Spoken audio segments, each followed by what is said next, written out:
കുളിക്കാനിറങ്ങിയ 3 വിദ്യാർത്ഥികൾ മുങ്ങിമരിച്ച സംഭവത്തിൽ അന്വേഷണത്തിന് ഉത്തരവിട്ട് മന്ത്രി വി ശിവൻകുട്ടി.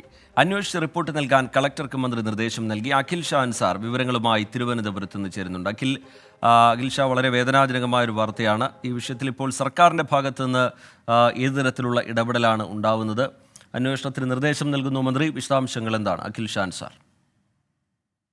ശ്രീജിത്ത്, അപകടം നടന്നതിന് തൊട്ടു പിന്നാലെ നാട്ടുകാരും ചില ആരോപണങ്ങളുമായി രംഗത്തെത്തി. അത് ഏറ്റവും പ്രധാനമായിട്ടും പറയുന്നത് ഇത്തരത്തിൽ വർഷങ്ങൾക്ക് മുൻപ് നടന്ന അനധികൃതമായ മണലൂറ്റ് അത് കാരണം ഈ കായലിൽ വലിയ രീതിയിൽ കുഴികൾ രൂപപ്പെട്ടിട്ടുണ്ട്.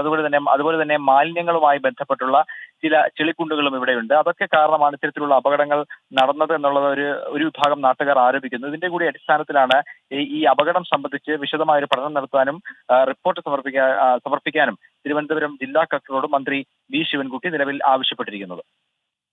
ശരി, അഖിൽ ഷാ അൻസാർ തിരുവനന്തപുരത്ത് നിന്ന് വിവരങ്ങൾ നൽകുകയായിരുന്നു. സംസ്ഥാനത്തുടനീളം